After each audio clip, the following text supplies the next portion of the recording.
It's Lars Larson. Thanks for listening to my podcast and for listening to The Lars Larson Show. You're listening to the best of the Lars Larson Show. Welcome back to The Lars Larson Show, and I'm glad to get to your calls here in just a moment. This is kind of stunning. You've got the U.S. military that's being run into the ground by the Biden administration. They're doing it through woke policies. They're doing it by not doing the things they need to do in terms of funding to make the Pentagon what it needs to be, which is a force to defend the United States of America.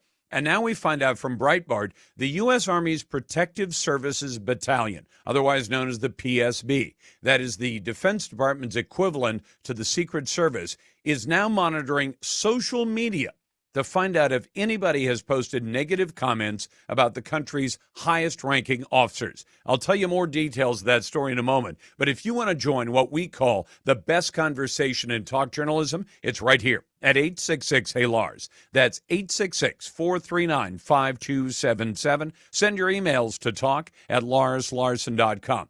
Turns out that The Intercept, which is another journalism organization, and Breitbart is citing their work, the PSB's remit includes protecting officers from embarrassment, in addition to more pressing threats like kidnapping and assassination. An Army procurement document from last year obtained by The Intercept shows that the PSB now monitors social media for negative sentiment about officers under its protection as well for direct, indirect, and veiled threats. According to the report, the Army intends not just to monitor platforms on social media for negative sentiment, but also to pinpoint the location of the posters. The Army's new toolkit goes far beyond social media surveillance of the kind offered by private companies like Dataminer, which helps police and military agencies detect perceived threats by scraping social media timelines and chat rooms for various kinds of keywords.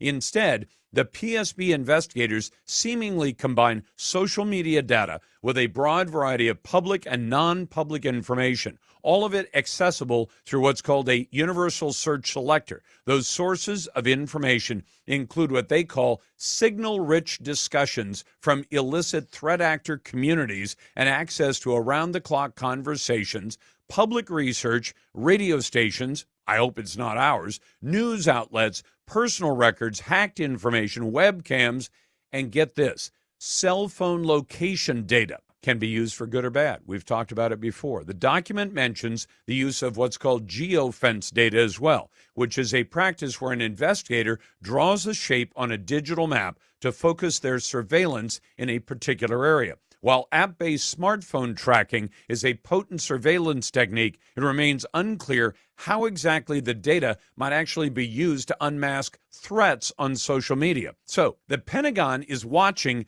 not just what our enemies or our adversaries overseas are doing, they're watching what's going on inside the United States of America. As an American citizen who's happy to pay his taxes to support the U.S. military, I'm not very happy about that.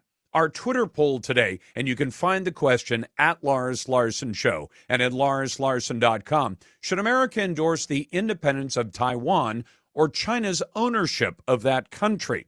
I would go for independence. You can vote in the Twitter poll at Lars Larson Show and consider what happened when America's Secretary of State, Anthony Blinken, who works for Joe Biden, he goes to China to visit with Xi Jinping. Now, the last time he planned to go to China, the trip was canceled. And why? Because China was in the middle of flying spy balloons over our country that Joe Biden tried to ignore and finally shot down, but only after those spy balloons had overflown the entire country, including military bases, and sent data back in real time to Beijing. And then we finally shot it down. So Anthony Blinken goes to Beijing. He talks to Xi Jinping. Does he demand to know why China is imprisoning 3 million slaves in its country, slaves who are often used to make products that are then sold in the United States? We have a law against that, but apparently we don't enforce it. Why is China allowing the manufacture of fentanyl, which is then shipped out of China, goes through Mexico, comes into the United States, and kills more than 100,000 people every year? Why is it that Chinese ships and airplanes have had close calls with our ships and our airplanes? And what about Taiwan? Taiwan is its own country. Taiwan is a self-governing country that is a freedom-loving country. Mainland China is a communist dictatorship. And who does the United States support? Well, Anthony Blinken makes it a point to say we do not support Taiwan independence. Now, Joe Biden has previously said that he believes if there is an attack that the United States would defend Taiwan. So who's actually calling the shots in Joe Biden's White House? Is it Joe Biden or is it the Chinese communists who are actually pulling his strings? Today's Twitter poll can be found at Lars Larson Show and at larslarson.com. Brought to you by AMAC, the Association of Mature American Citizens. AMAC has the conservative values I believe in. I joined the group. You should too. Just go to amac.us or call 888-262-2006. AMAC is better. Better for you and better for America. Last Friday, I asked you this Twitter poll question: would you get the COVID booster shot at the recommendation of the FDA? Now, I've told you, just because I always disclose if I have a dog in the fight, I decided the jab, the mRNA shot, was not worth it for me. My wife made the same decision. We haven't done any of the boosters, and we've been perfectly all right. So now the FDA is pushing people to go get the COVID boosters. Apparently, they want to make sure that all those pharmaceutical companies don't get stuck with a bunch of expiring vaccines from which they plan to make millions of dollars. 95% of you joined me in a no vote and said, no, I'm not going to get the COVID booster shot just because the FDA says I should. And by the way, I saw a note from one of my emailers today who said, Lars, what happened to all those really dangerous variants on SARS-CoV-2? Remember about a year ago, they were telling us, the medical authorities were telling us, why there are all these dangerous variants that are coming, and we're going to be in big trouble in a year or whenever. Where have all those variants gone? They seem to have gone away. Although maybe the Biden administration has just put them in storage until we get close to another election, because after all, the pandemic works out very well for the folks in the Biden administration. It has before, and it will again. Today's Twitter poll is brought to you by AMAC, the Association of Mature American Citizens. AMAC has the conservative values I believe in. I join. You should too. Just go to amac.us or call 888-262-2006. AMAC is better. Better for you and better for America. I want to point something out to you. Today marks 1 month since Chicago's brand new mayor, Brandon Johnson, entered office. He commemorated the milestone on Twitter with a thread detailing what he's focused on so far. Notably, there was only one mention of public safety, and it wasn't even a reference to a specific policy. That's significant because new data shows that Mayor Brandon Johnson of Chicago has presided over a 38% increase, a spike in crime in his first month compared to the same period of last year. And that's saying something. Back in a moment. Glad to get your calls. You're listening to The Lars Larson Show. Welcome back to The Lars Larson Show. So the Biden White House has told big tech to censor conservatives, and the courts say that's a violation of free speech. And now Joe Biden has appealed, and it appears as of today, if you followed the ping pong ball of this case, that a judge has said no to the government. No, you can't do that. We're not going to let you do that. Now, will the appeals go on? I suspect that's virtually guaranteed. Can Joe Biden and the Democrats win an election without cheating and censorship? I kind of doubt it. Tracy Beans joins me now, the editor of Uncover DC. Tracy, welcome back. Hey, Lars, good to be back with you again. We've been talking about this case together for a little over a year now. Yep. So to be at this point is super exciting. The judge today came back. He had ruled on the injunction on July 4th, which was no accident. He ruled that the government cannot communicate with social media companies to censor First Amendment protected speech. Everything else is allowed. Anything related to national security, to criminality, to lies about when to vote, to any objection that they had raised over the past year was included in there as something they were allowed to do. So the government comes back and asks the judge to put a stay on this injunction as they appeal it. And the judge ruled today and said, no, I'm not going to put a stay on this. There's no reason why to put a stay on this would mean that you would be allowed to continue illegal conduct. You're advocating to continue conduct that is illegal under the Constitution, and he wouldn't put a stay on the order. And so they obviously were in the process of appealing. They filed their appellate brief today at the Fifth Circuit. And I can tell you from reading just briefly the first few pages, it is out of a dystopian nightmare, the things that this government is saying that now it won't be able to do if it can't violate the free speech clause of the First Amendment to the Constitution. All right. So, Tracy, give us a few examples because if somebody said to me, Lars, should the government be able to say, don't publish the recipe for ricin? I'd say, yeah, that seems reasonable. How about plans for a nuclear bomb? Yeah, you could probably do that one as well. How about the floor plan and the security weak points in the White House or the Pentagon? No, you should be able to hold that back. That should be pretty easy to do if the government were to say, we're going to limit what can be, published if we can make a good case that it actually endangers national security or, say, the personal security of people in elective office. I'd say, okay, go ahead and do that. The rest of the stuff, keep your hands off. Is that hard? It shouldn't be, and that's why this is so stunning. The fact that the government is actually arguing this. I attended the hearing for this injunction. There were oral arguments in Louisiana and Monroe, and I went and I sat in the court, and I was basically the only journalist there. And the judge said to the government, I'm going to read a series of statements, and I want you to tell me if the statements I'm reading are protected free speech under the Constitution. And the first statement was the COVID-19 vaccines don't work. And Lars, for every statement this judge read, the other one, the 2020 election was stolen.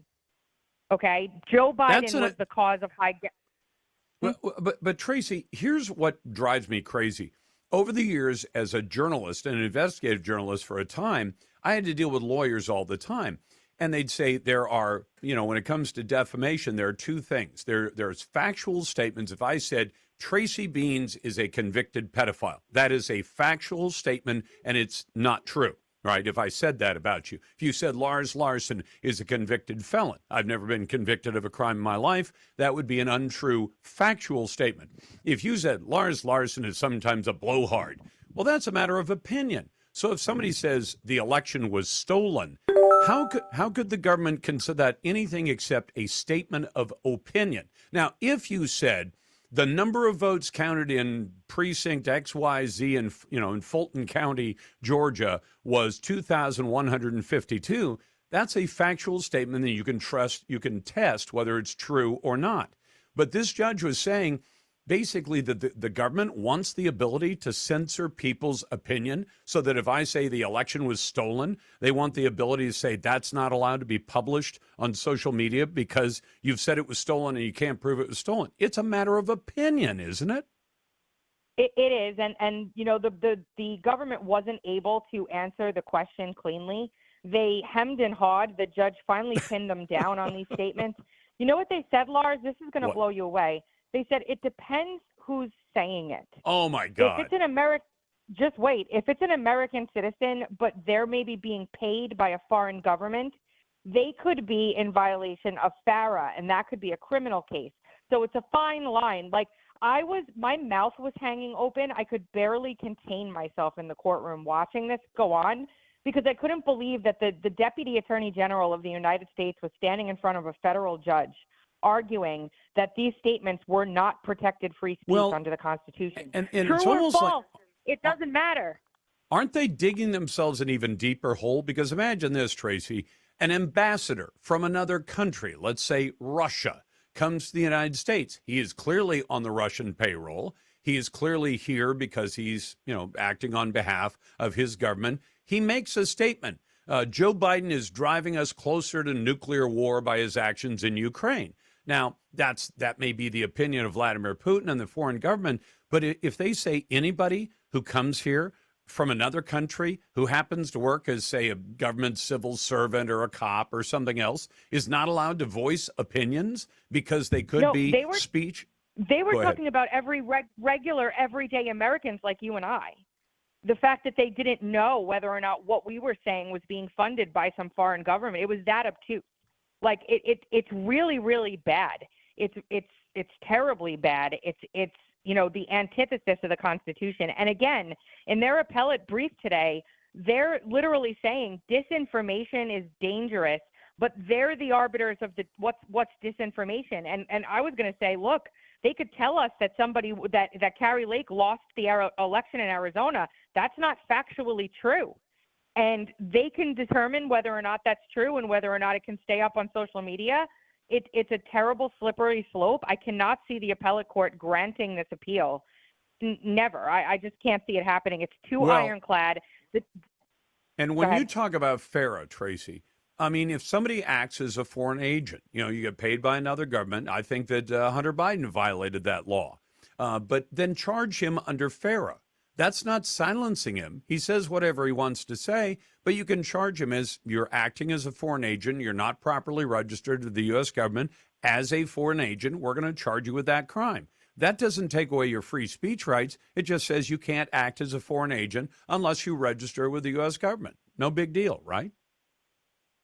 Yes, but that's not what they're arguing for. They're arguing that they should be able to censor you because what you're saying could harm national security or is dangerous in some way. And that is just not the way the American Constitution works. The Constitution, as the judge pointed out in his 155-page ruling that he made on this case, the First Amendment is there so that we can say controversial things and so that we can criticize the government, not the other way around. And he was eloquent in his ruling. He laid out the facts in this case in a way that I've never seen a judge do before. And it's going to be alarming to me if the Fifth Circuit finds some reason to overturn this. I highly doubt that they will. Well, and even if they do, if that case goes to the U.S. Supreme Court, I mean, I don't always have faith in John Roberts, but the rest of that bunch, they're going to look at this and say, does the government have the right to censor people because of where it thinks the message is coming from? That seems like a slam dunk for the First Amendment. You'd think so. And I hope so. And the SCOTUS will probably rule that way if their rulings this past week are any indication. And listen, I've been following this case from the day that it was filed in May of 2022, and it has been really something to watch it unfold, and I'm glad we're where we're at. But just remember, there is wide discovery incoming. This was a very narrowly tailored bit of discovery to determine whether an injunction would be warranted and nothing else. So let's see what happens now when this net widens to the Census Bureau and the State Department and the DOJ and the FBI and the White House, even more than it has already. And wouldn't it be great to see some of the memos that have flown back and forth there, or maybe transcripts of conversations? Tracy Beans is the editor of Uncover DC. You're listening to the best of the Lars Larson Show. Glad you're listening on the Lars Larson Show. It's a pleasure to take your phone calls and emails. And as you know, we put naysayers right to the head of the line at 866-HEY-LARS. That's 866-439-5277. You can send emails to talk@larslarson.com. Doesn't get much easier than that. And you can vote in our Twitter poll. You'll find it two places, at Lars Larson Show on Twitter and larslarson.com on the web. I want you to consider that just like his stance on Israel and Taiwan, Joe Biden loves to say one thing, only to have his administration, everybody else that works for him, walk it back. But have all those walkbacks and apologies caused Americans to lose faith in Joe Biden's foreign policy? That is, I guess, of course, considering whether they had faith in it to begin with or not, given that even some of his associates from the Obama years said Joe Biden has got every single position he's ever taken on foreign policy wrong. I thought I'd talk about that with Annelle Sheline, who is with the Quincy Institute for Responsible Statecraft. Ms. Sheline, welcome to the program. Thank you for having me. So are these walkbacks costing the White House any kind of credibility it ever had? Well, what's been interesting, at least what I've been working on, is the pressure the White House put on Bernie Sanders to withdraw his Yemen War Powers resolution. That when at the last minute, Sanders said he'd gotten an assurance from the White House that they were going to work on something mutually agreeable so that the U.S. would stop supporting Saudi Arabia in this war. Part of what's surprising about this is after we saw Saudi Arabia cut oil production by 2 million barrels per day in October, Biden said he wanted to rethink the U.S.-Saudi relationship, and he wanted Congress to take the lead.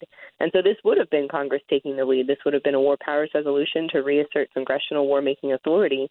And the Biden administration issued pretty strong statements against it, reached out to Congress, reached out both publicly and privately, to say they were opposed.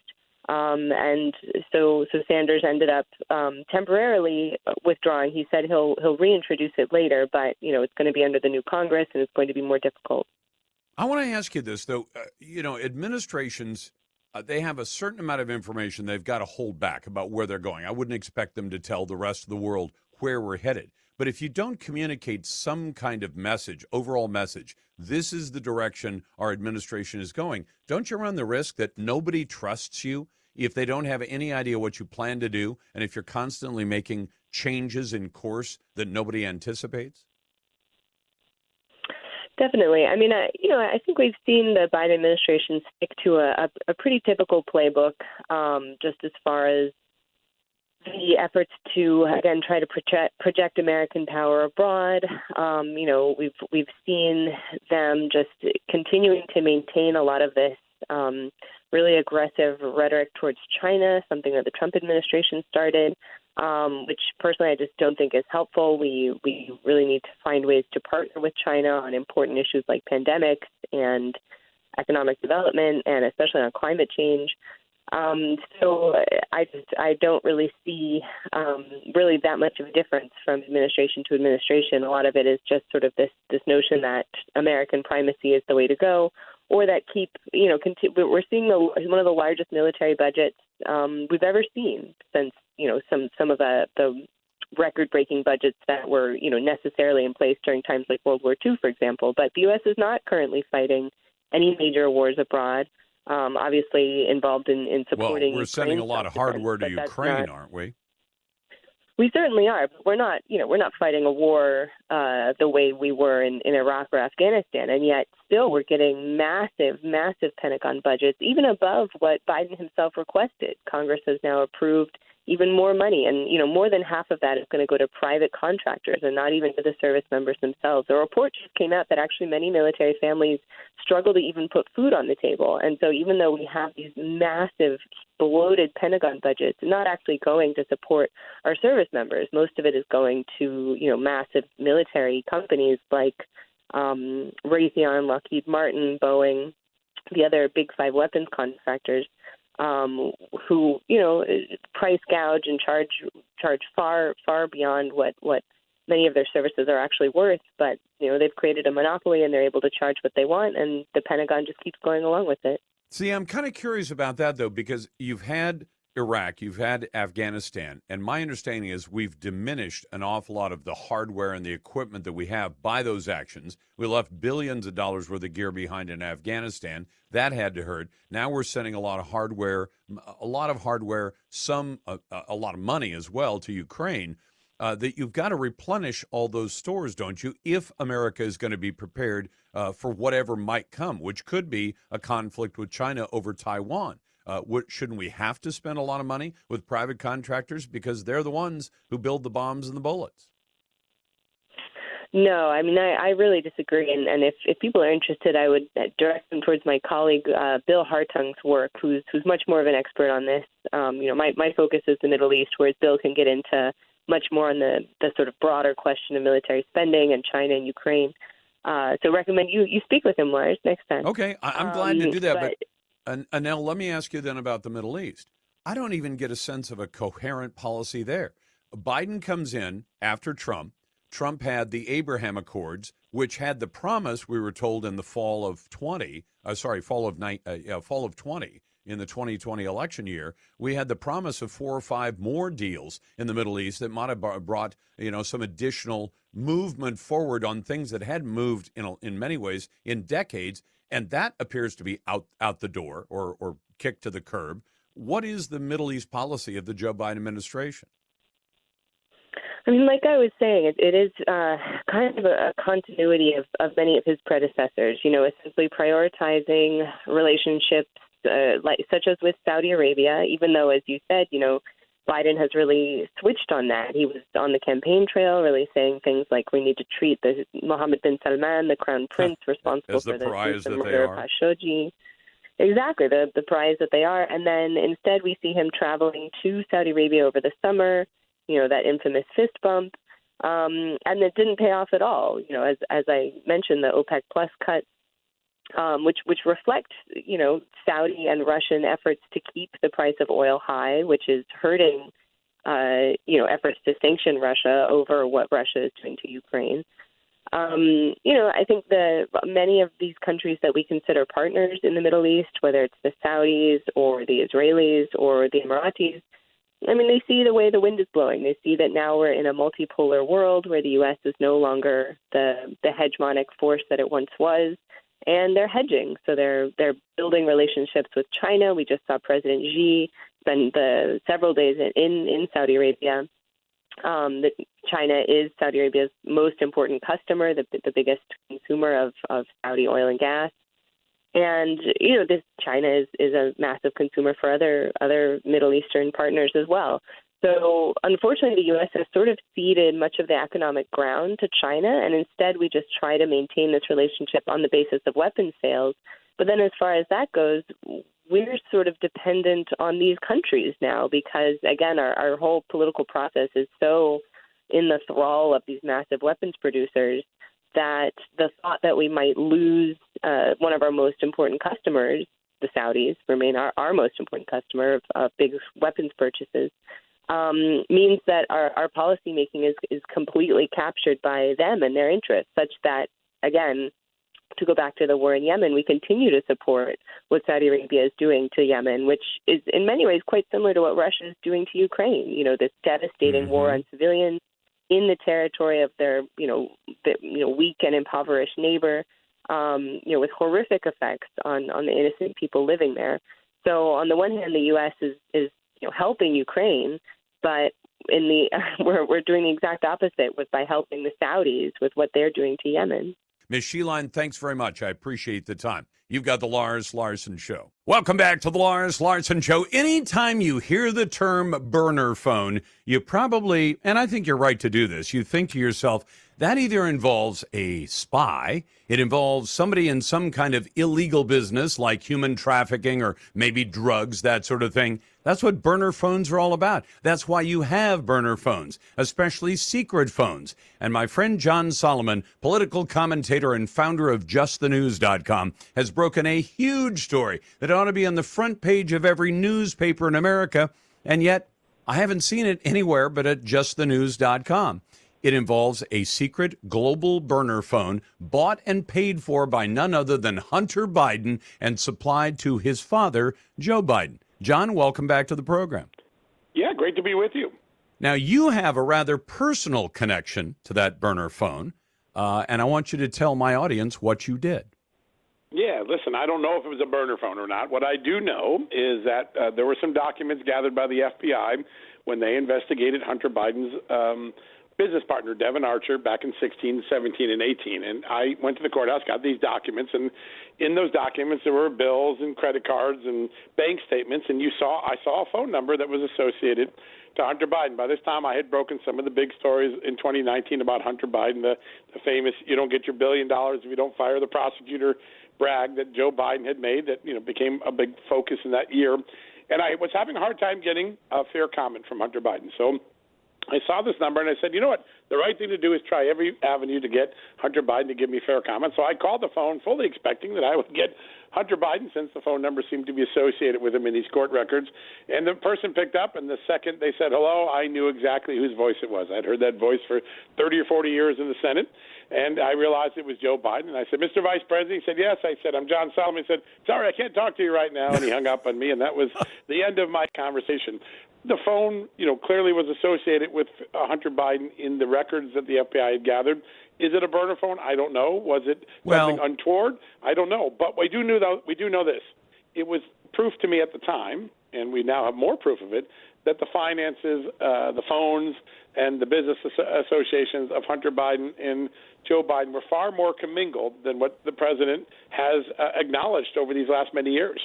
Well, just to defend my use of that term, John. Sure. When we say burner phone, you might mean something you pick up at Walmart or a convenience store. Buy it with cash. Don't get your face on a camera. Put it in park it somewhere, and then when you need to make calls that nobody knows about, use that phone. In that sense, it's a burner phone in that if Hunter Biden ever wanted to get in touch with his dad when he was in the Senate, when he was in the vice presidency, even during the campaign, or now as president, I don't think he'd have any problem going through the official channels open to members of the family where they called the Secret Service to say, I need to talk to my dad right now. He could have done that. What would be maybe one of the only reasons that Joe Biden would want a secret back channel unknown number to be able to communicate with his son who, and I'll remind you, John, you know this better than I do, never talked business with his son, right? Well, or that's so he one says. that isn't holding up very well on the scrutiny of facts and evidence, right? We know that. Now, listen, we don't know yet, and I hate to assume facts that aren't in evidence. I do know this. Later on, when we validated the laptop and we did additional document exploitation from the laptop, we found that Hunter Biden was routinely paying for many of his father's bills, including a phone bill and some other items. They're mentioned very clearly in accounting statements and in emails between Eric Schwerin and Hunter and others. In fact, Joe Biden felt like Hunter Biden was paying him so much money or picking up so much of his bills that in 2010, when he was vice president, he signed over his Delaware tax refund to Hunter Biden to repay some of that money. Why is that significant? Hunter Biden was getting his money from all these foreign oligarchs and other sources, and that means that Joe Biden was at least indirectly benefiting from some of the cash that Hunter Biden brought into the family. That's a story they denied in 2019, in 2020, in 2021. Joe Biden still denies aspects of it today. The evidence is overwhelming that these things happen. And the real question is, why can't Joe Biden be honest about small things like this? And the big question is, are they hiding a bigger secret? And I think the IRS whistleblower and the FBI whistleblowers now are giving us a sense that maybe there is a bigger secret we got to get to. Well, I'm talking to John Solomon. You can find the stories at justthenews.com, but maybe we skip past it, but I want you to make a punctuation point on this one, John. This was not just your regular, I can go to Walmart. When my son came home during the Marines and he was going to be home for a month and we didn't want to buy him a brand new, we went to Walmart and bought a $30 phone, right? This was not one of those $30 phones that you buy at Walmart, was it? My good friend Peter Schweitzer has talked about a global burner phone. I have no reason to doubt anything that he's 100% accurate. I really don't think this was a very sophisticated phone. I think it might even belong to one of the, the over-the-counter, the AT&Ts and Verizons of the world. It just showed up in a bill, and all I was trying to do was get fair comment for Hunter Biden. I was shocked that Joe Biden picked it up. Didn't it say that the AT&T bill was $300 a month for that phone? It was. That one was absolutely an expensive bill. I don't have proof that these two numbers are the same number. Unfortunately, I don't have that document because I left the Hill, so I can't do any more comparisons. You're a careful guy. Yeah, I want to be careful. And listen, we ought to be fair to the president, but we also ought to be tough if he's been lying to us. And I think now we know many of the stories Joe Biden told us aren't true about his son, about Burisma, about the business partners, about China. Here's a big thing. I think the most important thing to come out in the last week is we obviously saw the text message, and Hunter Biden will say whatever he says about the text message. But there's something that is much more problematic for Joe Biden. A family friend, Rob Walker, a guy who's been between Joe Biden and Hunter Biden for years, a family friend says, of course Joe Biden met with the Chinese energy officials in 2017. I saw it myself. I attended it. I was there. Joe Biden is now calling people like Rob Walker a liar when he says, I never met with the Chinese. Joe Biden is now has so many falsehoods that he can't defend because family friends, records, emails, billings all show these things occurred. At some point, he's going to have to face some accountability for routinely misleading the American people about these issues. And the question is, what's his motive? Let me ask you this. Am I being naive if I said if a House committee with oversight authority were to call witnesses in, like Tony Bobulinski, who didn't show up in front of the grand jury in Delaware, and Rob Walker and a few others, and just ask a few specific questions, could they get enough to tell us, should Joe Biden be impeached because he's implicated in a multi-million-dollar bribe, maybe one from Ukraine, one from China? That alone should be, that makes Watergate look like nothing. I'll give you the last 30 seconds. Absolutely. If the FBI informant is correct, that this is a very serious thing that Joe Biden is facing. There's lots of witnesses. The next one to watch, Devin Archer, that business partner, that one who I found the phone record from. He could testify as early as mid-July to the Congress. He knows everything that went on between Joe and Hunter Biden from 13 to 16. I think he could be the most important witness this summer sees. And then maybe we get an impeachment. And I realize we get the crazy prize of Kamala Harris as the consolation prize if we get rid of Joe. But I almost think, I wish Kamala Harris on the Democrat Party. She is going to be as big a disaster for the Democrat Party as she is for anything else. And the best way, I don't know, sunlight's a great disinfectant. Put her in the top job and see how long it takes the Congress to say, nope, she needs to go as well. That's John Solomon. You can find his stories at justthenews.com, and you can always find me right here at The Lars Larson Show. So be sure to tell Alexa to play The Lars Larson Show. You're listening to the best of the Lars Larson Show. Welcome back to The Lars Larson Show. I got to tell you something. As a reporter, I've been a reporter almost my entire life, 48 years of it, out of 64 years on planet Earth. When I see a story, I say, that's a sexy story. Now, if I told you there's a story in recent days that involves 1,000 buildings burning down, 5,600 vehicles, trucks and cars and all that destroyed, 3,300 people placed under arrest, you'd say, Lars, you don't even have to be a reporter to understand that is a big story. And if you wonder, well, why aren't they doing that story on American mainstream media? And I think the answer is because America, certain people in the media say, we don't want to tell that story to Americans because we've seen that kind of thing happen before. It happened with Black Lives Matter. It happened with Antifa. And who knows, maybe if conservatives get angry enough, I'm not suggesting it's the right way to solve a problem, but people in France are really up to here. They're up to here with the way the French government has been operating, but they're really up to here with the left-wingers who are out in the streets, far left-wing folks, rioting in the streets.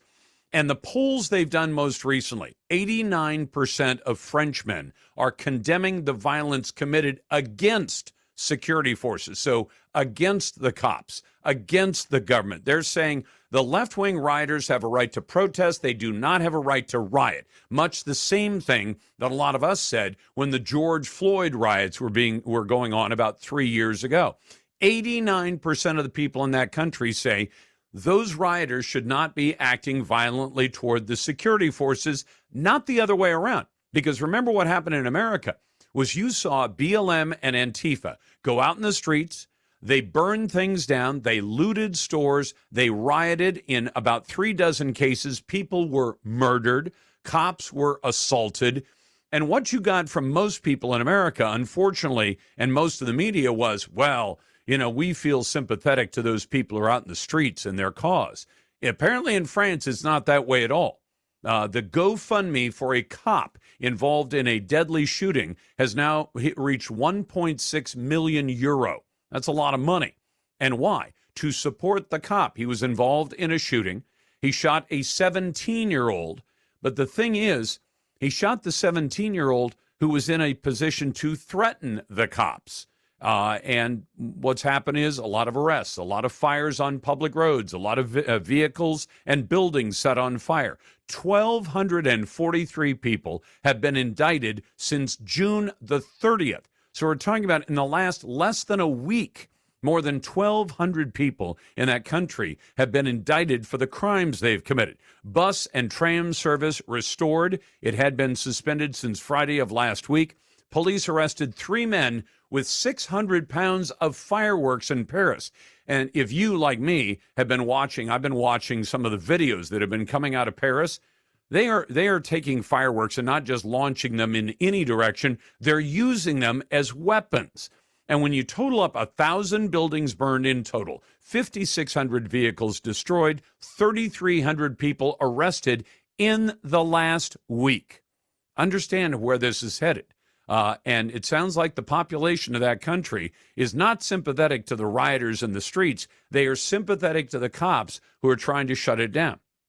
And you've got a conservative, Marine Le Pen, in that country, who I think a lot of, she is described disparagingly by mainstream media, of course, as a right-wing leader. But 50% of the people in the poll said she is the one they support. 31%, a solid one-third of the country, say that Marine Le Pen would have handled things differently than Macron has been. Then I want to tell you about this. A mass shooting that happened over this last weekend, this holiday weekend. 5 men gunned down, several kids injured, and they have arrested a suspect. Let me tell you why the mainstream media is likely to forget about this story just as fast as they possibly can. The person who's now being held without bail has been hit with 5 counts of murder. It goes by the name of Kim Brady Carricker. I know it's an odd name, 40 years old, as well as attempted murder, aggravated assault, weapons charges, and all of that after a weekend rampage in which 5 men were killed. And the suspect in this case is being held without bail in a city where Philadelphia, where they tend to push that, no cash bail nonsense, release almost everyone. But here's where it gets really interesting. Kim Brady Carricker is a BLM supporter and is transgender. Now, can you imagine how fast the mainstream media is going to want to forget about this one? The police had not disclosed the suspect's identity, but his identity quickly became known. On his Facebook page, Carricker posted 2 pictures of himself wearing a bra, a woman's top, and earrings with his hair braided long just 3 months ago. And then he goes out and murders a bunch of people. Do you suspect that maybe he's got a screw loose or 2 upstairs? Because that would be my conclusion. He also regularly posts about supporting Black Lives Matter, including supporting workers who protested in the Strike for Black Lives in July 3 years ago.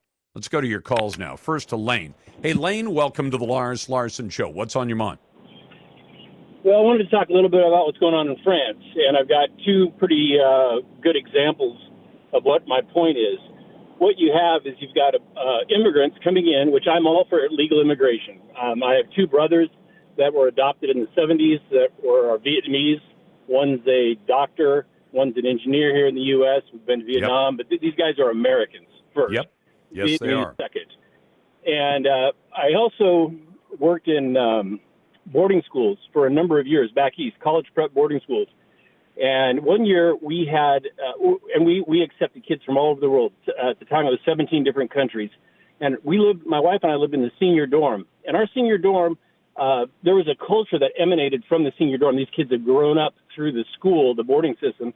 And there was a culture that emanated from the seniors. They led the way, as they put, of kindness, respect, encouragement, hard work, determination, those type of things. Well, one year we had an influx, a heavy influx of kids from inner city New York on scholarship, kids from the Caribbean. And anyway, our dorm, the the boarding school kids were a minority, and the influx of what you could call immigration was the majority. And the culture of lead the way never took ground. And what happened, we had this major dynamic culture shift that led from the seniors all the way down through the school. That year we had more discipline problems. We had more equipment getting broken. We had more, pool tables, stereos blown out, and it was awful. And so what my point is that when you do illegal or when you do immigration and the immigrants don't assimilate, you have 2 different cultures then growing, and then sometimes 3 different cultures. And that's when you have tension. And that's what we're seeing in France right now. You've got an immigrant immigrant population that has not assimilated into the French culture. And refuses and now there's to. Tremendous tension.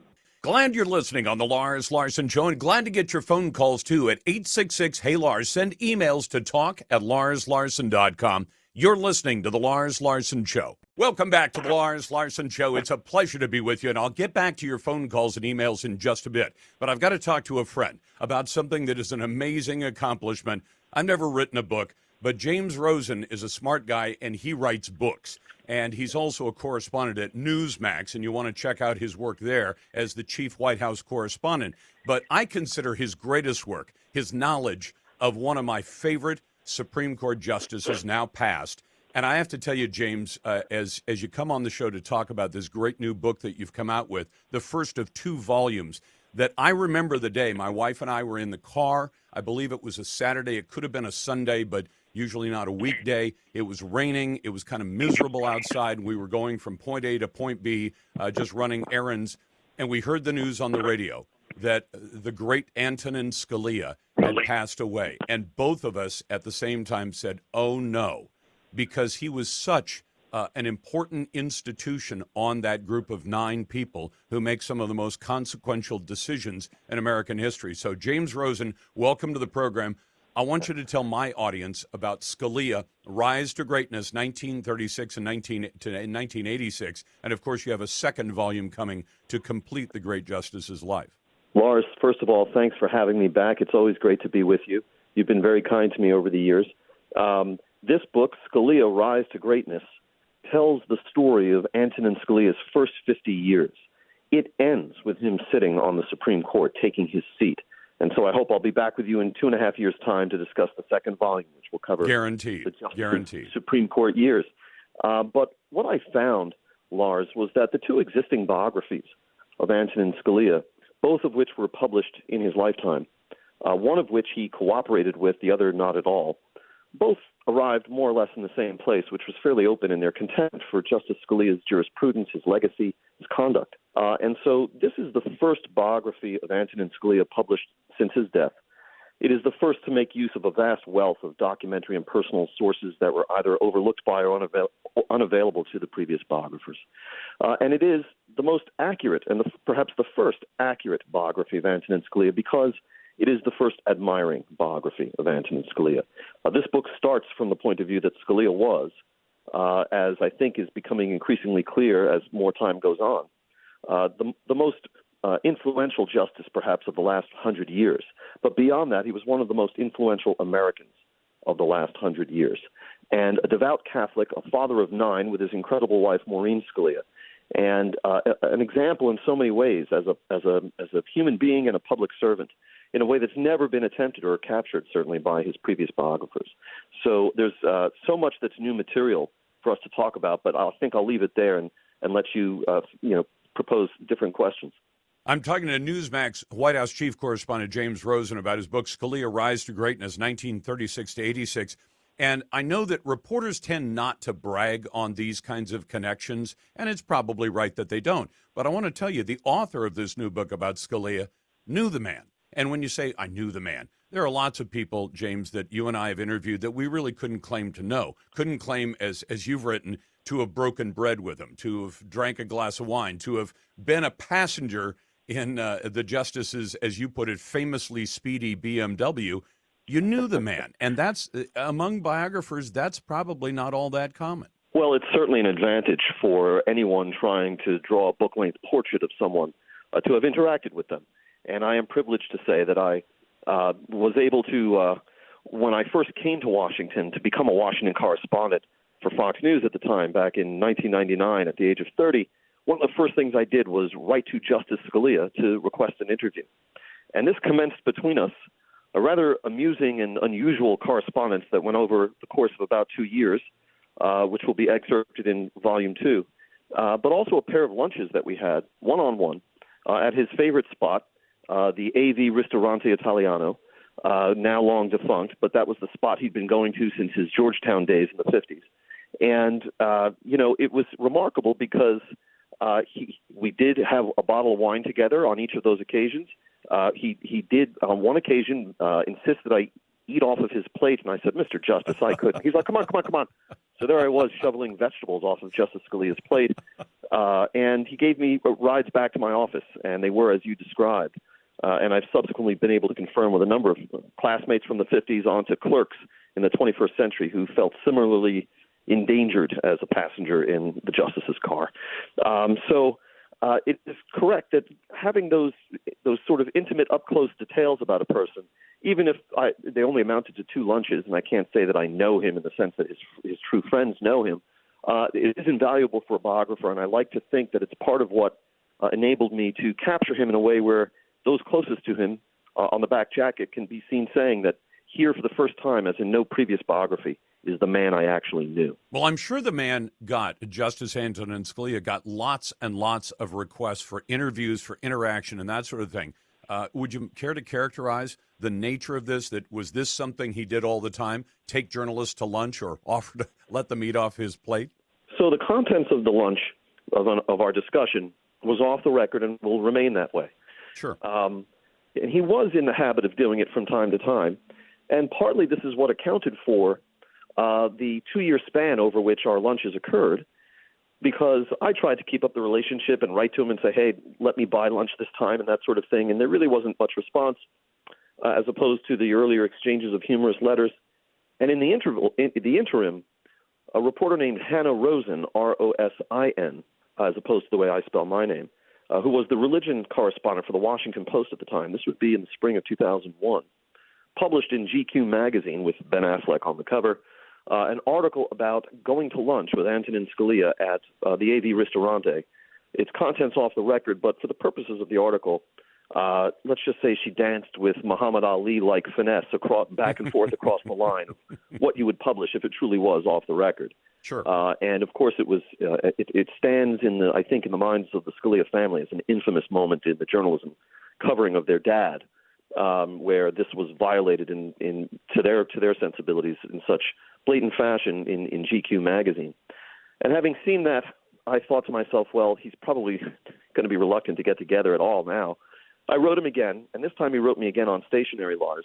And as I say, these letters will be in Volume 2. This book, Scalia Rise to Greatness, 1936 to 1986, really tells the first 50 years of Antonin Scalia's life, the moment he sits down to be a Supreme Court justice. But he wrote to me, he said, "You'll forgive me." This was after this GQ article. "You'll forgive me if my taste for lunches with members of the press has gone sour." And it was very terse like that. And I wrote back, and I said, "Thank you for yours of such and such date. However, it seems to me that you are guilty of engaging in a knowingly injudicious application of sanction to offender and non-offender alike." And he wrote back again on stationery and said, in essence, "Mr. Rosen, you really know how to hurt a fellow." And he added, in quotes, "knowingly injudicious application of sanction to offender and non-offender alike," unquote, is very good. I'm talking to James Rosen. He is the White House chief correspondent for Newsmax and also the author most recently of the first of 2 volumes, Scalia, Rise to Greatness, 1936 to 1986. Before we leave the subject of Off the Record, I want you, I've given my audience my explanation of why Off the Record sounds suspicious to people not in the trade, perhaps, that you're just getting together and being buddy-buddy with folks. But there's an important nature to off-the-record conversations between a reporter and the subject of a story, isn't there? So, of course, as you survey practicing journalists and historians and biographers, you'll get different opinions of what off-the-record actually means, and whether it should be observed post the death of someone who's a public figure who has spoken off the record. And there are differing opinions about all of this. The off-the-record conversations that I have with Justice Scalia will assuredly remain that way. But you are correct that conversing off the record between those who write about events for a living and those who live the events does serve an important function. I'm talking to James Rosen. His book, the first of 2 volumes, is Scalia Rise to Greatness, 1936 to 1986. He is the White House chief correspondent for Newsmax, and we'll be back in just a moment to talk more with James Rosen. You're listening to The Lars Larson Show. You're listening to the best of The Lars Larson Show. Welcome back to The Lars Larson Show. It's a pleasure to be with you, and it's my pleasure to have with me James Rosen, White House chief correspondent for Newsmax, of course, but also the author of the first of 2 volumes, Scalia Rise to Greatness, 1936 to 1986. And James, I have to say, I do consider Clarence Thomas to be my current favorite justice on the court. But before Justice Thomas, he would have come second to Antonin Scalia, I think because of his honesty. But I want you to speak to something else. Both of us are used to these days being told about firsts, and firsts have become kind of ridiculous. This is the first lesbian, female, transgender, disabled person to hold this post, and the titles get longer and longer. But Justice Scalia was a first Italian on the court. Did that get a lot of attention, and was it uniformly positive or negative? It did get a lot of attention when then Judge Scalia was nominated by President Reagan in 1986 to be elevated to the Supreme Court. It was prominently featured in just about everything written about Antonin Scalia, that he would be the first Italian-American justice on the Supreme Court. In my book, Scalia Rise to Greatness, we published for the first time some of the letters that were sent to President Reagan with such fervent gratitude from members of the Italian-American community at the time, where they say to President Reagan, "We made our pleas to Presidents Truman, Eisenhower, Kennedy, Johnson, Nixon, and so on, they all heard, they wrote to President Reagan, only you listened. When Scalia was nominated to and confirmed to the Supreme Court, the Italian-American community experienced a kind of explosion of joy that was unlike anything since perhaps 1952 when Rocky Marciano had captured the heavyweight championship of the world. But the Scalia achievement meant even more to Italians because it was untainted by the violence of the ring and by any association with corruption, which from time to time governed boxing. Here, in becoming a Supreme Court justice and donning the robes, Scalia's achievement was wholly intellectual, untainted, and in fact carried a kind of holy air to it, as the Supreme Court, until fairly recently, always did, a kind of mystique and enshrouded in the highest regard. And so for the Italian-American community, Scalia's nomination and confirmation marked one in a series of achievements for prominent Italian-Americans from John Sirica onward, but really the most meaningful of them.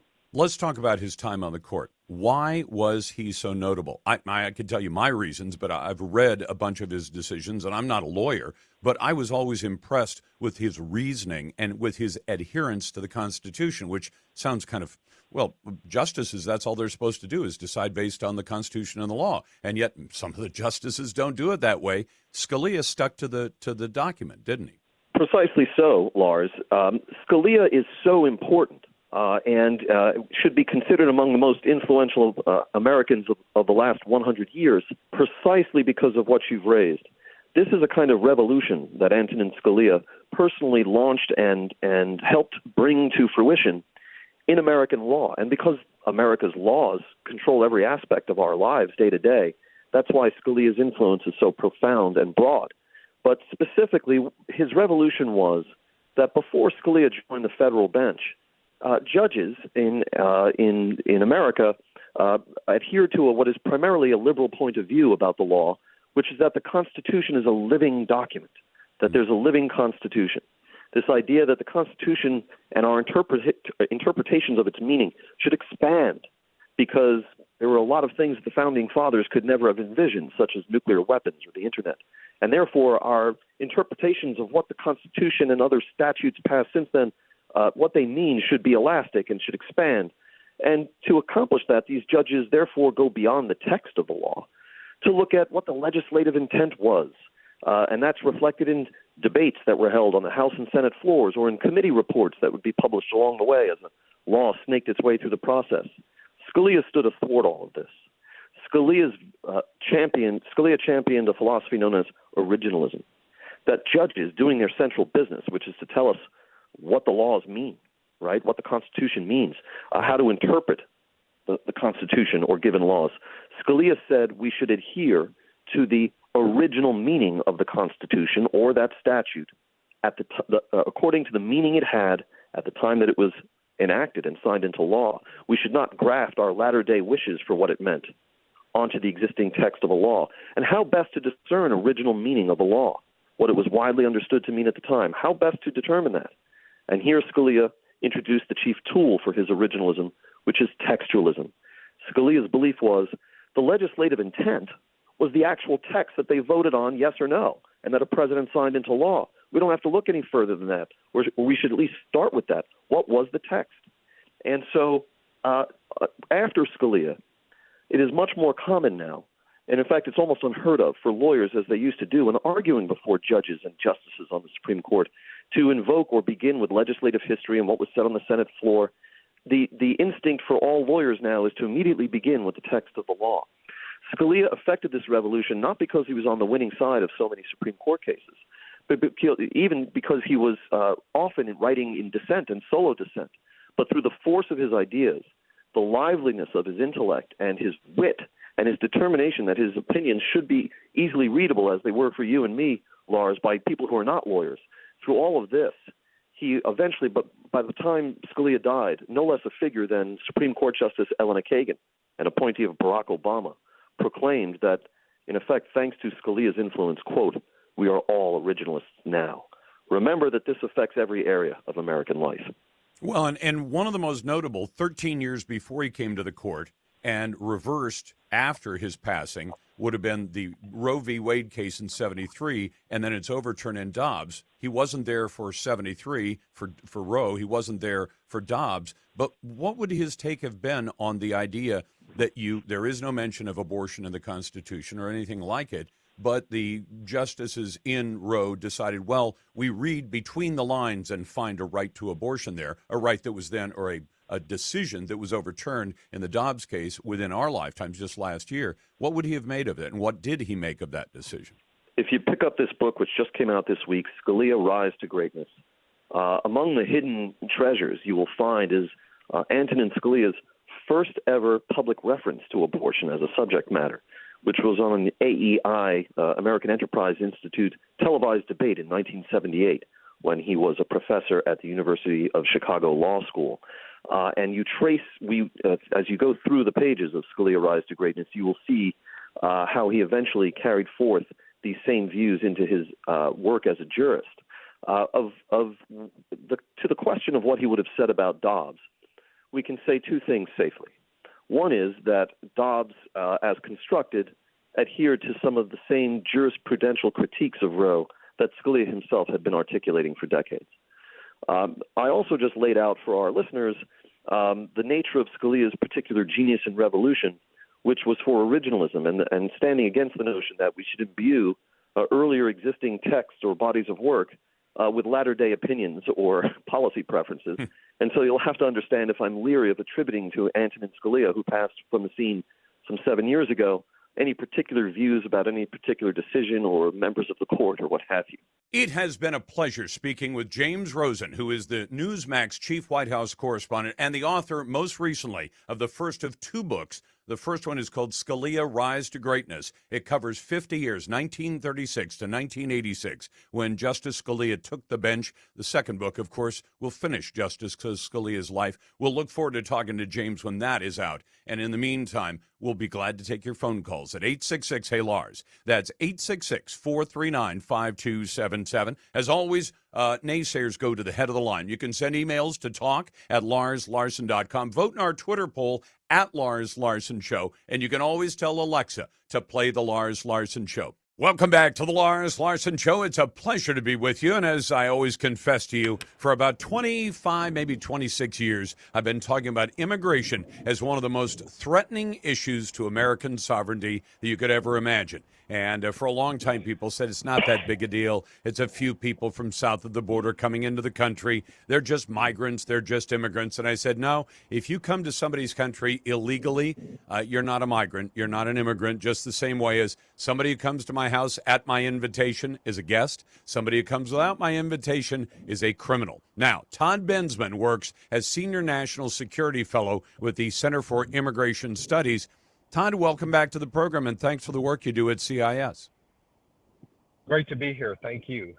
What should Americans make of the fact that the federal government has effectively abandoned any and all control of the border, and now we see state governors who are sending troops? In the case, the most recent one was Glenn Youngkin from the Commonwealth of Virginia and Henry McMaster, the governor of South Carolina, have said we're sending National Guard troops. Now, I applaud that somebody's doing something about it. I'm not just dismayed. I'm angry that the federal government, they're only having to do it because the federal government has refused to do its job. Well, I guess I would just point out how stark the difference is between what the bureaucrats in Washington say they're doing about the border and what is actually happening on the border. The two could not be further divorced or further apart, those two issues. The Biden administration is claiming lately that, they've got all this success, the numbers are down, they've put in this really tough, kind of Trumpian tough immigration control systems, but I'm just coming back from the border. In fact, I'm still in the car right now. I'm not even home yet. And I can tell you that everybody that crosses the border illegally gets in. Nobody's getting removed, expeditiously removed, or put through asylum claims or anything like that, getting rejected for asylum like they promised was going to happen. The family units that I saw coming through all had papers in their folders, which they willingly showed me, that they were being released on their own recognizance again, and that it was an honor system self-report into an ICE officer in a few months at their convenience, assuming they'll ever do it at all. And so what I'm seeing is thousands of people being granted humanitarian permits on the Mexican side and walked across the bridge. And then with entry permits, thousands and thousands and thousands of entry permits, so they don't get counted as an illegal crossing. So And that's allowed the Biden down. administration to create the optics that the border's under control and the numbers that are crossing have gone down by merely labeling them as legitimate entrants instead of illegal crossers. But it's the same people. Exactly. The numbers, the spigot is wide open. They cranked the spigots open to them on those humanitarian entry permits that nobody has ever interviewed for. There's no vetting at all. And 99% of all people that put in for it on their cell phone apps, called CBP1, get it. They get it. And this is, even though by the numbers, you know the numbers because you're at Center for Immigration Studies, the vast majority of those people, maybe as many as 95% or more, do not qualify for refugee or asylum status, except that determination won't be made perhaps for as long as a decade in the future. Right. The presumption is that everyone we are giving the presumption of a need for protection to these immigrants without any interview or evidence or even a claim. We're not even asking them to claim it or what their story is. We just simply assume that if you are applying for one of these, then you absolutely deserve it, and we grant it by the tens of thousands and then the hundreds of. It's unbelievable that this kind of a thing is. Well, members of Congress have told me that the sum total of the last 2.5 years, they always like to go fiscal years and others, the 2.5 years of Joe, we've seen about 9 million people cross into the United States. And this is all, Todd, I don't know of a single community in America that says we're long for housing or we have an excess of school seats in schools or teachers or any of the other resources it takes to run communities. And you let 9 million people in and probably another 9 in the next year and a half or so till the next election. And where are these people going to go? And are they going to be consuming massive amounts of resources that are intended for Americans? Well, we know that we have an idea of some of the places where they're going, because wherever they go, controversy is erupting over what to do with them and how to pay for them. Every town that you see this happening, more and more are added to the roster, are bitterly complaining about proposals to put them in public school auditoriums, to put them in college dorms, to put them in homeless shelters that are for American homeless, to boot veterans out of their shelters to make room for these, to put them in 5-star hotels and pay for every bit of it for as long as they want us to pay for it. Free medical care. City after city are declaring emergencies and demanding federal bailouts. And we can expect this to only increase in breadth and depth throughout America over the next 2 years. It's already happening. People are feeling this in their school districts. All of a sudden, we have to have a bond election for this sudden new spike in enrollment that nobody tells us who they are or why suddenly we have a new spike, and now we have to pay more taxes for portable classrooms. That's happening all across America too, everywhere. People are feeling this in their municipalities at the local, hyper-local level. Well, and see what I keep thinking about is all these communities. Again, Todd, I've not heard of any community that says, "Wow, we wish we could have another 10,000 people come here because we have lots and lots of room in parks, schools, highways, every, sewers, water plants, and everything else." And you're right, it's a massive new load. I mean, in a lot of ways, I like to look at it this way: 9 million people, 3 million people would be 1% of the U.S. population is 350 million. So that means we've let in 3% additional to a country that already is stretched on resources. Not that we're not the wealthiest country on earth, but we are. But again, the way it all gets divvied up, I know who's going to take the brunt of it. It won't be the elites. It won't be the affluent. It's going to be the other end of the economic spectrum that's going to take it in the chops because of this largesse by Joe Biden. Todd, keep up the great work at Center for Immigration Studies, and I really appreciate your time. You're listening to the best of the Lars Larson Show. Welcome back to the Lars Larson Show. I want to sum it up this way, and then I'll give you the details. China made the China virus, otherwise known as COVID-19 SARS-CoV-2. It was funded unknowingly by American taxpayers. Chi-Com scientists, we now find out this week, for the first time, we find out the first 3 people who got sick with the China virus were the top 3 scientists who are running the gain-of-function program at the Wuhan Institute of Virology, funded at least in part with hundreds of thousands, if not millions of dollars from the United States. And we now know, as of this week, Joe Biden's buddies in Beijing could have contained the pandemic. They chose not to.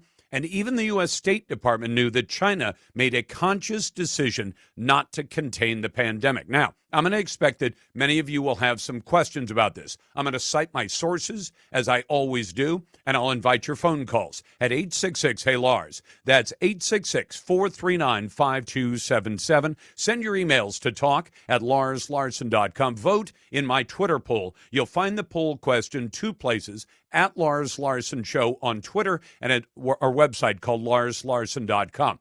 Now, let me make sure I do this because too many people in this world do not like to give credit. They steal other people's information. Joe Biden is the worst at that, plagiarizing. I have never done that. I never will. The 3 reporters who are most responsible for breaking this news: Michael Schellenberger, who's been on this show, Matt Tiabi, he has not been on the show, but not for lack of our trying, and a guy by the name of Alex Gutentag. Now, they wrote on a Substack, and here's what they found out. Multiple U.S. government officials have concluded that the first 3 people on planet Earth infected with SARS-CoV-2 were 3 scientists doing gain-of-function research on bat coronaviruses at the Wuhan Institute of Virology. Now, if you say, Lars, a lot of us have suspected that strongly for about 3 years now. I get that.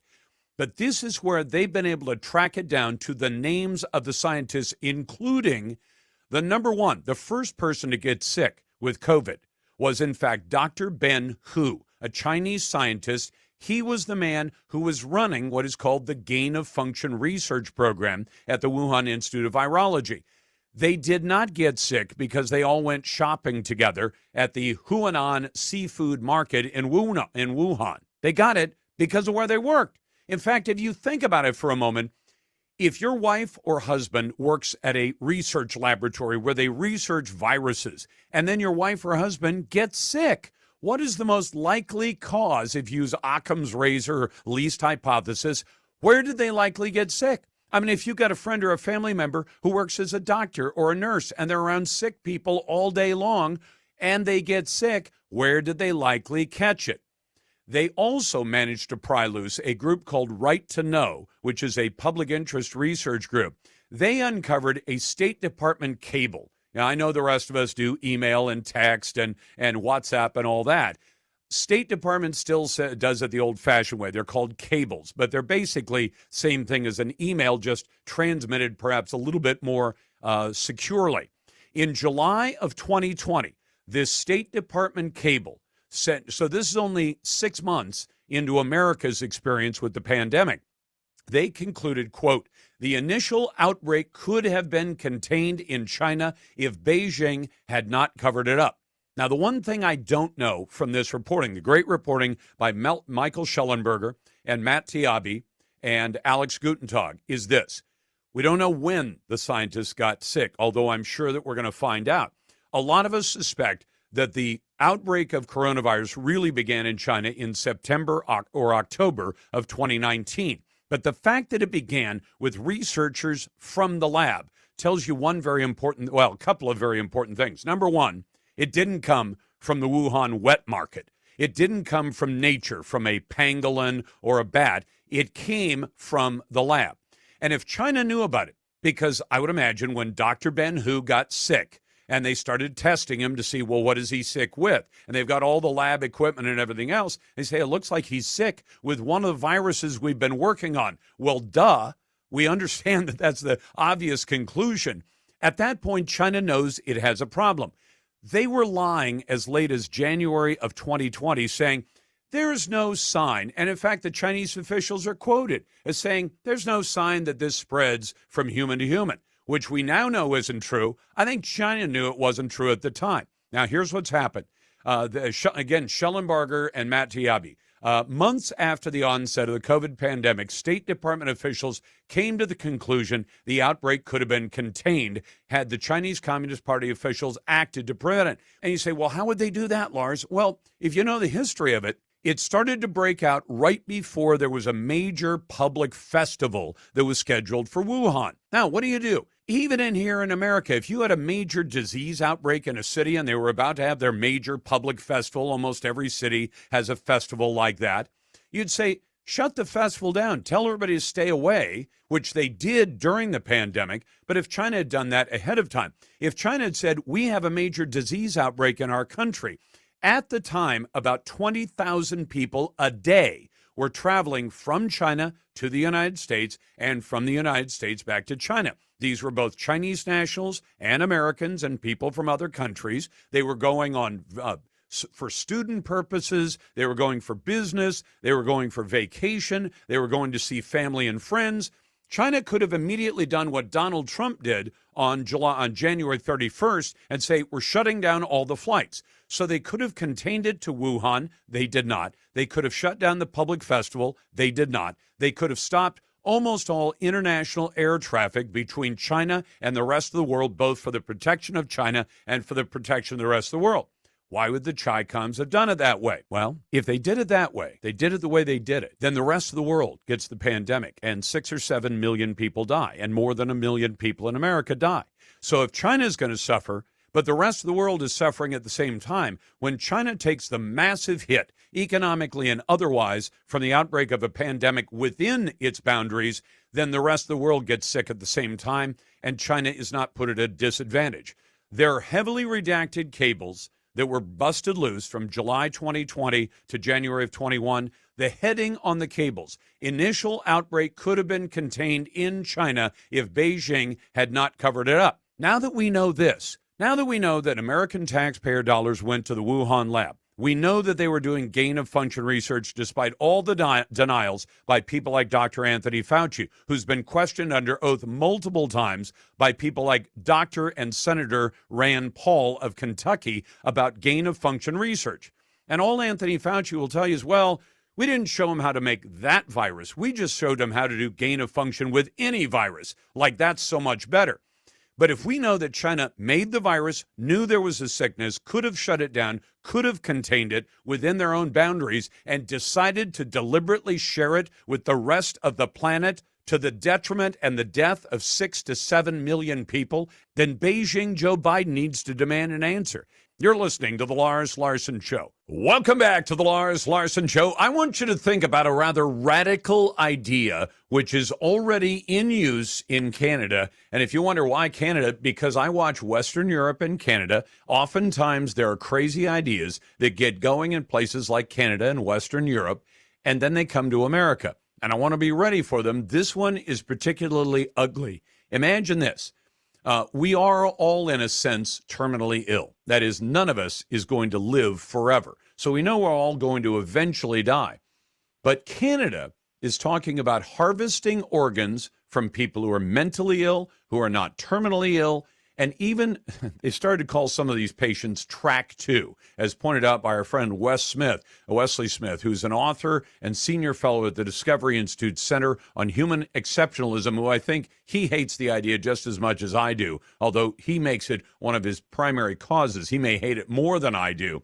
But the idea that we would start treating people like organ farms and taking people who are not, understand the way I'm using it, terminally ill, not in the sense that you're going to die in the next year or 2 or 5, but you're going to just die like the rest of us die eventually, and hopefully as many decades down the road as we can, that they want to start turning these people into organ farms. And then, well, we'll get into the really weird moral hazard that Canada is setting up by saying, and you can say who gets the organs. Wesley, welcome back to the program. Thanks, Lars. Good to be back. And it's interesting. My first anti-euthanasia piece was published in Newsweek 30 years ago yesterday. Wow, congratulations and happy anniversary, because you've been at this a long time. Yeah, I wish I hadn't been. I wish it had gone away. But it's interesting that in that piece, it's called The Whispers of Strangers, and people can look it up. It's on the internet.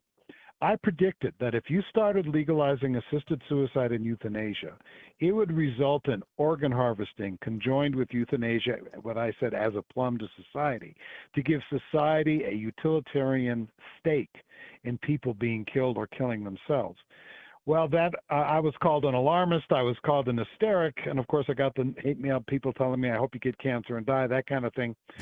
But what actually happened is that starting in the Netherlands, moving to Belgium, and now in Canada, that is precisely what has happened. And what I wrote this piece in National Review about is that the Canadian Medical Association Journal just published an article saying the guidelines that doctors should follow when they decide, when a patient says, okay, when you kill me after I'm dead, take my organs. It's really ghoulish. And it devalues, as you mentioned, the humanity of the person. Instead of giving them suicide prevention so that they don't want to be killed, right, we say, oh, you want to be killed? Can we have your liver? It's really awful. And in fact, Wesley, there's an idea I talk about on the show from time to time called moral hazard. It's, yes, and it has a bunch of different ways that it's exhibited. But for example, you usually can't buy life insurance. Husband or wife can't buy life insurance on each other for, say, $50 million, because then there's a moral hazard. If your wife or husband happens to meet an untimely end, then you get $50 million. And it creates a moral hazard. This seems like a moral hazard on steroids. You're going to go to somebody and say, you're not terminally ill, but if you check out early, that daughter, that granddaughter, that niece, or that brother that you love, like nobody's business, that person could have their life saved. If they need a heart, that's going to save their life, potentially. If they need a liver, kidneys you can live without, livers you can't, hearts you can't, lungs, tough to live without a lung, or at least one. And so you're going to go to this person and say, if you agree to check out early, take what they call medical assistance in dying, doctor-assisted suicide, we will let you direct who gets the organs. Isn't that going to set up a situation where you're going to be telling people you could save your granddaughter or daughter's life, but you got to kill yourself for it, and we'll help you do it? Well, it certainly could come to that, and it's not assisted suicide; it's homicide. Yes. In Canada, it's doctors giving a lethal injection. So here's the circumstance: if a track 2 patient is somebody who is not terminally ill, perhaps they have a chronic illness, perhaps they have a disability. If they decide they are eligible for euthanasia in Canada. So if they go to a doctor and they say, I want to be killed, what the doctor is supposed to do under these guidelines is assess them. If they are qualified, then say, yes, I'm going to kill you. Then the doctor goes to the Organ Procurement Association and says, this person's going to be killed, in 2 weeks. And then the Organ Association contacts the patient, says, can we have your liver? With regard to the directed donation, as you mentioned, if somebody wants to be, let's say somebody has a child, as you said, who needs a liver, and they have tissue compatibility, the person could go to the doctor and say, I want to be killed, tell the Organ Procurement society. I want this liver to go to my daughter. And that could actually be the reason why they decided upon euthanasia. Unbelievable. Because it would be. Because Wesley, I mean, over the years, I've seen lots and lots of stories, fiction mostly, where they imagine a circumstance. They say, what would you do in this circumstance if you're holding on to two children off the edge of the cliff, and one is your child, one is a stranger's child, but you realize you can only physically hold one of them and save their life? Who would you save? And things like that. This is that situation, except it's the entire medical establishment, at least in Canada, saying, yeah, we should open up the possibility for people to say, yeah, your daughter's going to die, unless, of course, you decide to kill yourself or let us help you kill yourself. So it is homicide. It is man killing a life, a human life. And if you do that, you'll save your daughter's life. This is outrageous. And the doctors are at least some of the doctors in Canada, are endorsing this idea. Well, the Canadian establishment, the political establishment, endorses the idea, and it isn't a doctor saying, "Oh, your daughter's sick, let me kill you." It's if a patient says, "Oh, I've got this problem that qualifies me for euthanasia," that could be the motive to say, because I want to give my daughter my liver, I want to be killed. But understand that doctors are also in Canada, at least in Ontario, not even allowed not to participate, because there was a lawsuit where they said, look, I'm Catholic, or I believe in the Hippocratic Oath. I do not want to participate in killing patients. And the courts of Canada said, too bad. You may have a right to religious liberty in Canada and a right to conscience in Canada, but the people who want to be killed have a greater right. And so if you're a doctor and you say, no, I will not participate in killing by either doing it or finding a doctor who will for a qualified patient, you could be charged in an ethics proceeding by the medical associations. So they're also wanting to force Catholic hospitals to participate.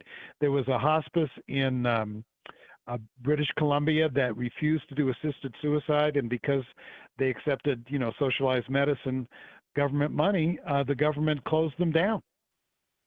Unbelievable. That is Wesley Smith. You can read the whole piece he wrote at National Review. He's an author and senior fellow at the Discovery Institute Center on Human Exceptionalism. Don't you just love it when the pharmacy asks, do you want the name brand or the generic? It's not always, but many times I say generic, please. It's Lars, because, hey, I like saving money too. Wouldn't it be nice if you had that option with CBD?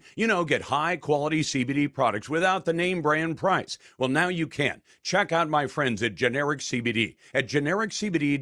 They buy direct from the manufacturer, cut out the middleman, and pass the savings on to you. Every product made in the USA is third-party lab tested for quality and strength, contains 0% THC. Try it for 30 days. You'll love it or your money back. My wife and I use their Gen Pop Muscle and Joint Cream. Folks, this stuff's amazing. Remember, GenericCBD.com. Products are not sold in stores, so check them out at GenericCBD.com. That's GENERIC, Generic CBD, your number one source for generic CBD. These products and statements have not been evaluated by the FDA. These products are not intended to diagnose, treat, cure, or prevent any disease or illness. If you want to jump into the best conversation in talk journalism, it's right here every day at 866-HEY-LARS. That's 866-439-5277. We always put naysayers to the head of the line. That's a 25-year-old promise that we're never going to break. And send your emails to talk@larslarson.com. And you're listening to The Lars Larson Show. You're listening to the best of the Lars Larson Show. Welcome back to the Lars Larson Show. It's a pleasure to be with you. I'll get back to your calls shortly, but I want to talk to my friend Hans von Spakowski, who's a senior legal fellow at the Heritage Foundation, about a rather recent decision by the Supreme Court. We did talk about it at the time it was decided, but the Supreme Court effectively said, okay, we're not going to allow North Carolina to make its own decisions through the legislature about how you rewrite some of the congressional maps for the state. And I'd always understood that that was something the states had a right to do on their own and that it couldn't be taken away from the people's representatives. So let me throw that one at Hans. Hans, welcome back to the program. And should we understand this as a failure for all of America? Oh, it is. And probably the most ironic thing about this is that Barack Obama sent out a tweet after this decision came out thanking the Supreme Court, because he said if they'd come out the opposite way, it would have been an attack on democracy. Well, In fact, what the Supreme Court did is opened up attacks on democracy. What folks need to understand is what was behind all this. Remember, the legislature in North Carolina had drawn up new congressional maps. Right. Just like every they state does sued. after the census, right? Yeah. Right. This was challenged. It went to the state Supreme Court. There was no finding that what they did was somehow discriminatory under the Voting Rights Act. No violation of that. No, the state Supreme Court, which was controlled 4-3 by liberal Democratic judges, said, these maps are no good because they are a partisan gerrymander. They were drawn to favor the Republican Party, and that violates the state constitution. The problem with that finding was that there is not a single word in the state constitution about partisan gerrymandering. The 4 Democrats on the court, they just made that up. It was a nakedly political partisan decision. So the legislature sued, appealed that to the U.S. Supreme Court because they said, look, the elections clause in the U.S. Constitution, which governs the election of members of Congress, says the time, place, and manner. In other words, all the rules governing congressional elections, the authority to determine that is given to the state legislatures. Yep. And the state Supreme Court has basically violated that provision. And the Supreme Court, unfortunately, said, state legislatures are still subject to judicial review, the exercise of state judicial review. Well, nobody was arguing that courts don't have the ability to review things the legislature does when they have a legal authority to do it. But here, the state Supreme Court was just acting politically. It had no authority to do it. And when they did that, they were violating the U.S. Constitution. Well, let me step back just a minute, because I admire the Constitution and the geniuses who wrote it, and the idiots who are now sort of operating it don't seem to always get it right. The folks who founded this country said every 10 years you count all the people, and then we'll leave the election, the elections up to the people's representatives in each of the respective states. 13 at the beginning, 50 now, 58 if you're an Obama fan. And so they knew to a certainty that it was going to be a partisan exercise. Did they not? Yes, absolutely. And it's been a partisan exercise since after the very first census more than 200 years ago. And they didn't say, and the state Supreme Court, which may have a different balance, as you point out, North Carolina's legislature is conservative, its Supreme Court is liberal. If the courts in a state can overturn anything the legislature does, starting with writing new congressional maps, then that means the people's will, which they express by electing representatives to go to the legislature and do all the various things like write laws, get rid of old laws, let's hope, and redraw congressional boundaries, that's what they want. This is the expression of democracy, or the democratic elements of our republic, where the people's representatives say, we're going to draw the map. Did the founders of the country know it was going to be partisan? Oh, yeah. They knew that some years, some states would have a conservative legislature, some years you'd have a liberal legislature, and you take what the people elect. And then you allow 7 or 9 it was 9 members of the North Carolina Supreme Court to overrule what the people's representatives say? That doesn't sound constitutional at all. Well, no, I don't think it is. By the way, it is 7 members. You got it right. I'm sorry. The first time. Yeah, look, the one good thing that you can say out of this, what the U.S. Supreme Court did, that was a mistake. The one good thing we can say, though, is remember, the original decision of the state Supreme Court was 4-3. Fortunately, in last year's election, 2 of those liberal justices failed in their re-election efforts. 2 conservatives replaced them. And so in December, the state Supreme Court reconsidered that earlier decision and threw it out and said, look, there's nothing in the state constitution that gives this court the ability to draw these lines. That is specifically given to the legislature. So fortunately, that decision was thrown out. But in fact, this is bad for the future. Because you just think about the kind of litigation we're now going to see, and liberals going to court all over the country. If they can't get done in the legislature what they want to have done when it comes to elections, they're going to go to the courts and say, here, you should just overrule the legislature. No, because the idea that people, even if they're elected to the court, they're supposed to read the law, read the Constitution, and rule on how given cases decided under the law and under the Constitution. It's not for them to decide we should do it this way or we shouldn't do it that way. They've got a set of rules, enforce the rules. They didn't do that. Why did the Supreme Court go this direction then? Look, I just Supreme Court of the U.S. I just can't answer that. I mean, it was Chief Justice Roberts again writing the opinion with very vigorous dissents, particularly by Justice Thomas, who I got to tell you, boy, Justice Thomas is so good. He wrote this terrific dissent criticizing what they were doing, but this was another bad decision by the court. You know, we've gotten, unfortunately, a series of them, and it makes me very concerned about what's going to happen tomorrow. Tomorrow is another day of the Supreme Court releasing its final decision. This is the last week, and we've got one of the most important cases still pending. You know, that's the racial discrimination lawsuits against Harvard and UNC.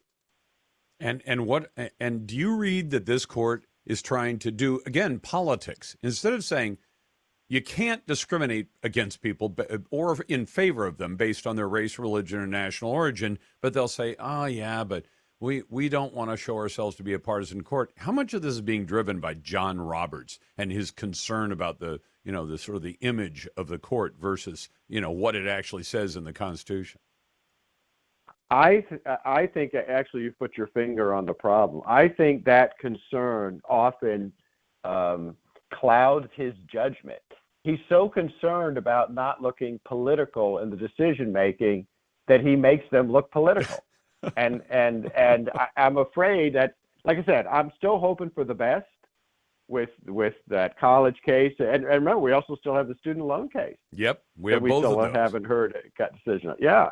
And they need to slap down Joe Biden, but hard. That is Hans von Spakovsky from the Heritage Foundation. Back in a moment, I'll get to your calls. 866, hey Lars. You're listening to the Lars Larson Show. Welcome back to the Lars Larson Show. And yes, the U.S. Supreme Court has hit it out of the park with a decision that, as I've said, sounds like common sense to most of us. Can a college, whether it's private or public, and this court case involved one of each, UNC, University of North Carolina, and Harvard University, the oldest private university in the United States of America. And what had they been doing?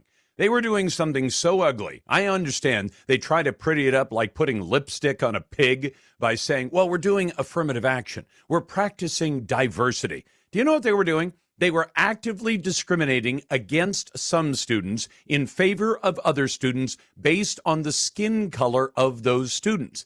And I hew to the point of view of the late Dr. Martin Luther King, who said, judge a man based on the content of his character and not the color of his skin. Harvard and UNC were doing exactly the opposite. They said, we have to get a diverse student body. And even if we have to do it by rejecting some students who are academically better qualified, in this case, Asian students who are told your perfect SAT score, your perfect GPA, that's not going to get you in. You're the wrong color. Now, if anybody wants to be a naysayer on that, I'd be glad to hear the argument. But the 6-3 decision, the liberals did not join the common sense side, but that's not unusual either. The Supreme Court ruled that university admissions programs that use so-called affirmative action and race-based admissions criteria are unconstitutional, and they violate the 14th Amendment to the U.S. Constitution. John Roberts, the Chief Justice, wrote the opinion. And the colleges and universities say, well, already Harvard has telegraphed that it's going to try to work around the U.S. Supreme Court decision. But how do you do that? And I'd love to have a naysayer tell me why it's only fair. that we let less academically well-qualified students in because they're the right color and keep others out because they're the wrong color. Somebody tell me you think that that is something that could or should happen under U.S. law and the United States Constitution, because I can't imagine it. Let's go to Ron in Tacoma. Hey, Ron, welcome to the Lars Larson Show. What's on your mind? Oh, what's on my mind, Lars, is here we go again. I don't know how many times does the Democrat Party got to lose a civil war and court proceedings reference their racism? And now we once again have the private sector and the government both being struck down that they can't do this. So this should end this. And there shouldn't be another damn dollar of the American public spent on the Democrat Party promoting more racism. If they do this, there needs to be people going to jail. I agree with you, although to make it a criminal offense, that might be a reach. But, Ron, you're right to compare it. I'm sure you've heard the same argument I've heard, and that is, well, yeah, the Democrats used to be the racists, and the Republicans were the ones who stood with the Union side of the argument, kept the country together, the Emancipation Proclamation, ending slavery. That used to be the Republicans, but then there's this crazy Democrat theory that somehow the two parties switched places over the last 170 years, and now all of a sudden it's the Republicans who are the racists, and it's the Democrats who aren't. But you're right. The Democrats keep fighting for racism. I mean, after all, you've got a president in office who's a racist. And how do we know that Joe Biden is a blatant, out-and-out, bigoted racist? Because his vice president said so on a debate stage. And because of his actions over the last 50 years in government, Joe Biden is a blatant racist. His vice president has called him out on that, although she doesn't talk about it now because she's got this sweet job where she doesn't have to actually do anything or accomplish anything. She got an affirmative action hire job. So, and today on the court, it was the three liberals who stood up in favor of race-based discrimination. It was the 6 more conservative members of the court that said, no, you can't engage in that kind of racism. That doesn't make any sense. Let's go to Paul, who's a naysayer. Hey, Paul, welcome to the Lars Larson Show. You and I are going to disagree on this one, really? Well, I'm not sure calling it a disagreement is necessarily accurate, because I do disagree with affirmative action. I think there was a time and a place for it, and I think we've given it plenty of time. But what I'm calling about is, yes, I think Asian students will probably be the basic winners in this ruling. And my concern is that, yes, I guess giving credence to removing racial consideration is honorable and good and part of our heritage. What is concerning, and these days especially, is Asian students from China getting into the best universities. And so what I guess I'm saying is that we need to have other things to filter which students get in. And if we consider race, we should consider the race of our adversaries. And no, but hold on, Paul, can we do this a different way? Because a couple of weeks ago, I pointed out, I'm trying to remember if it was the Netherlands, I think it was the Netherlands, that has now started to screen specifically students from China because they're concerned about the theft of intellectual property and about the national security of their country. But that doesn't have to be race-based, discrimination. You could say, we're going to let in Asian people from Japan. We'll let them in from Vietnam. We're not going to let them in from China because China is pretty notorious about intellectual property theft. They are a national security threat. But saying we're not going to let people in who are Chinese nationals is not race-based discrimination. There are dozens of Asian countries. India is officially in Asia. So you could say we're not going to discriminate based on that. We're going to discriminate based on, are you a citizen of the United States? Most of the students we're talking about in the Harvard case are Asian Americans. I don't like hyphenating our identity. I don't call myself a Swedish American, even though I've got Swede in my background. I don't call myself a British American because my mom's side of the family was from Great Britain. I don't say I'm Taiwanese American because I was born in Taiwan. I'm an American. But if to describe this problem, we're describing these students that want to go to Harvard, for the most part, are not from foreign countries, and they weren't being discriminated against because of their foreign origin, which I would have no problem discriminating based on we're not going to let people in from China who are going to steal intellectual property, and many of them do, and take it back to China. But Asian Americans, that's, to say you can't get in even though your test scores, your GPA, your SAT score, all those other measures of how well prepared you are academically, would you think there'd ever be a time where you'd say it's okay to say, keep that kid out? He may be smart enough for Harvard, but he's the wrong color. Do you think that was ever right? No, and I'm not really saying that. Maybe I didn't articulate it as clearly as you did, but basically I'm saying I feel like we need to have filters and brakes on those who come from adversarial countries, Agreed. I.e. China. And I agree. I don't think any American citizen, regardless of their heritage, should be restricted. I think that should be based on merit.